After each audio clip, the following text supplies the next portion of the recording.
ассалому алайкум дӯстони азиз, хушомадед ба канали Домти Ҷ. Номи ман Шаҳром. имрӯз 30 апрели соли 2021 мебошад.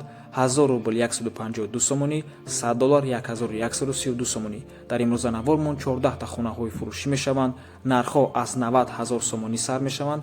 дар Душанбе, Хуҷанд, Бохтар, Кулоб, Ваҳдат, Ҳисор, Турсунзода ва ғайра. барои ҳамин ҳатман навора то охира тамошо кунед, лайк монед ва дар комментария фикри худро нависед. дӯстони азиз, хотиррасон мекунем ки 3 май яъне рӯзи душанбе бегунӣ навор оиди кредити хона дар Тоҷикистон яъне ипотека дар каналмон мебурад. барои ҳамин ҳатман интизор бошед ва дар каналмон подписатсия кунед. бисёр бад гап намезанем, рафтем. сар мекунем якум хонаи фурӯшӣ квартира мебошад дар ноҳияи Ёвон. як бародармон беҳадхоҳиш карданд, марҳамат. як хонага квартира дар дуюм ошӯна бинои советӣ мебошад бо масоҳати 32 метри квадратӣ. ремонт люкс ба гуфти соҳиби хона бо чизу чорааш фурӯхта мешавад.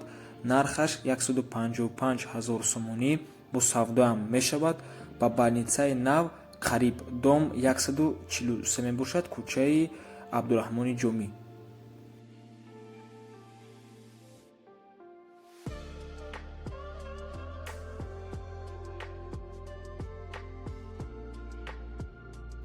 ҳавлии фурӯшӣ дар шаҳри Норак. 3 дар хона мебошад дар 6 сотик замин болои мазори рӯзҳо. деҳаи оҳакпазон. дарахтҳои мевадиҳанда дорад. тамоми маълумот тариқи телефон. нархаш шартномавӣ мебошад.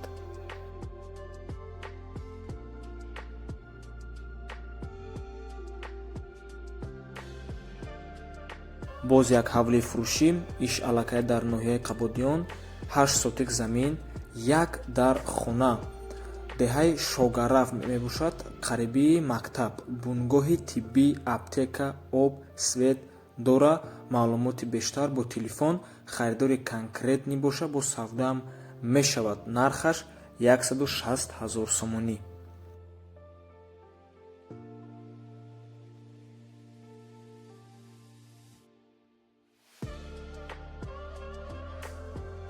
аз 9 километр хоҳиш кардам бародаро, марҳамат. як хонага квартира дар 9 ошӯна бинои навастройка мебошад бо масоҳати 40 метри квадратӣ. қарор аст дар 9 километри шаҳри Душанбе, ноҳияи Шоҳмансур. хона бе ремонтаи коробка назди бозори стройматериалда. мансарда мутаассифона хона қарор дорад ва соҳиби хона хоҳиш мекунад ки фақат харидорҳои конкретни занг зананд.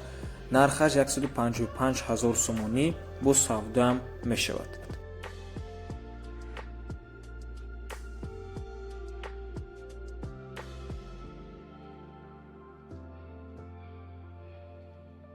мегузарем ба ноҳияҳои тобеи марказ. якум аз Ҳисор. як хонага квартира дар 6 ошӯна бинои навастройка бо масоҳати 39 метри квадратӣ. воқеъ дар назди варзишгоҳ. бино аз комиссия давлатӣ гузашта шудааст. дорои шиносномаи техникӣ мебошад. свет, об, канализатсия ҳамаш 100%. нархаш 112 000 сомонӣ бо савдоам мешавад.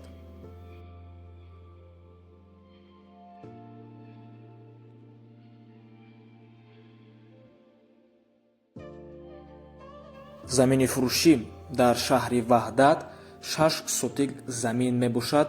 гирдаш маҳкам, битони хуб рехтагӣ, армировка дора. касе ки надона, и кай ки арматура тайёр мекунанд барои битонрезӣ. 4 хонаву 1 калидор дора бо 2 хонаву 1 калидор падвалай. харидори аник занг бизане, савдо мешава. дар Истиқлол қарор дорад. нархаш 90 000 сомонӣ.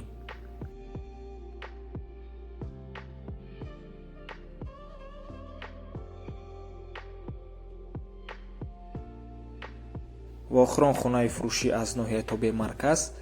ин аз Турсунзода мебошад. як хонага квартира дар 13 ошӯна бинои навастройка. худи бино аз 13 ошӯна иборат аст. 53 метри квадратӣ. хона коробкаяй бе ремонт, лекин штукатурка кадагияй, трезош часпондагияй, даршам часпондагияй. қарор аст дар дуюм микрорайони шаҳри Турсунзода назди Амонатбонк доми элитнӣ мебошад назди роҳда. Дар площадкаш ҳамагӣ 6 квартирае, панорамни окна дорад ва хулас доми беҳад хуб кардагиянд. айни ҳол қариб ки тайёрай, лифтоша часпондистам. нархаш 143 000 сомонӣ.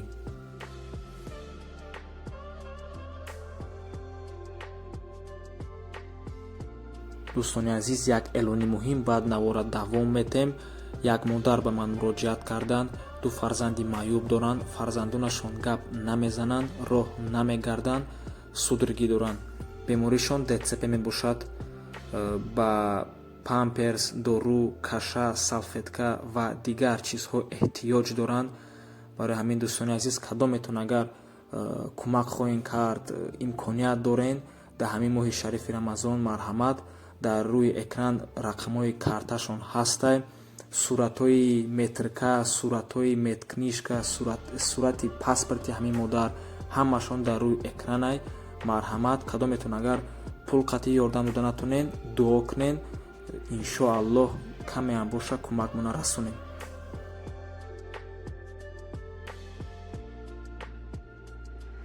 давом метем дар комментария хоҳиш кардан ягон хонаи 70-80 квадрат дар тарафҳои повороти аэропорт. марҳамат, духонага квартира мебошад дар 16-ум ошёна бинои новостройка. худи бино аз 16 ошёна иборат аст бо масоҳати 74 метри квадратӣ. дар повороти аэропорт қарор дорад. хона бе ремонтай, коробка дар кӯчаи айнӣ ҳамин наздикии Садбаргда. дома сентябрда меспоранд ва нархаш 317 000 сомонӣ мебошад. ин дома ширкати сохтмонии Сарманзил сохтагиянд. раисашон акай Маҳмуд мебошад. яке аз беҳтарин ширкати сохтмонӣ ба ҳисоб меравад.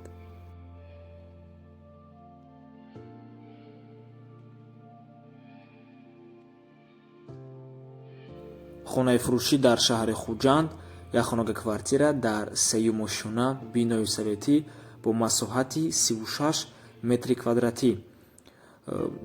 қарор аст дар 31-ум микрорайони шаҳри Хуҷанд назди Бозорда, доми 26. ремонти нав дорад. нархаш 180 000 сомонӣ.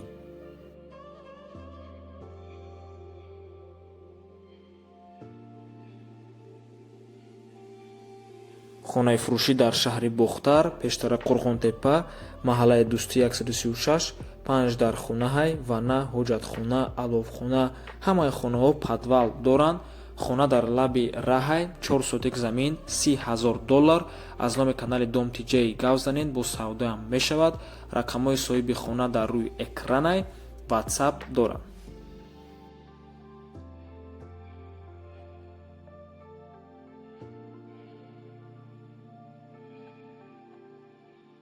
хонаи фурӯшӣ дар шаҳри Кӯлоб, Китай 4, 5 сотик замин, 4 дар хона, калидор, баня ва 2 подвал.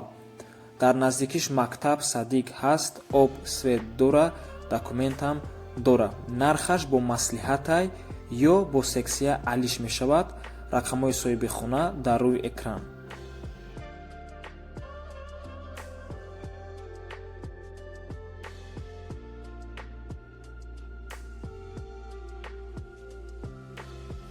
хонаи фурӯшӣ дар шаҳри Душанбе, ноҳияи Сино, кӯчаи Ҷомӣ, яъне политехникумда ҷойгир аст. 56 метри квадратӣ мебошад бо балконаш. ду хонага дар 4-ум ошёна. худи бино аз 4 ошёна иборат аст. дар наздикиаш боғча, мактаб, мағоза ҳамаш ҳастай. нархаш $33,500 бо курси сомонӣ қабул мекунанд ва боз арзонам мешавад.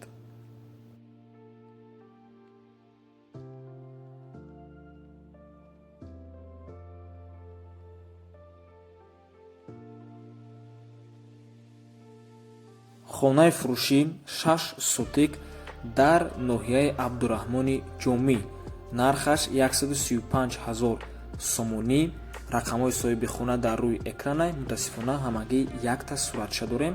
3 дар хона мебошад. як баня, документ дорад.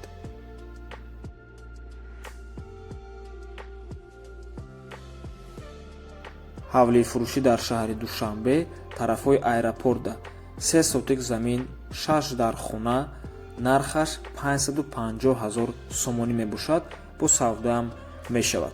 ва ин буд охирон хонаи фурӯшӣ дар имрӯза навор монд. раҳмати калон дӯстони азиз ки моро то охира тамошо кардем. то боздид. барори кор шумода.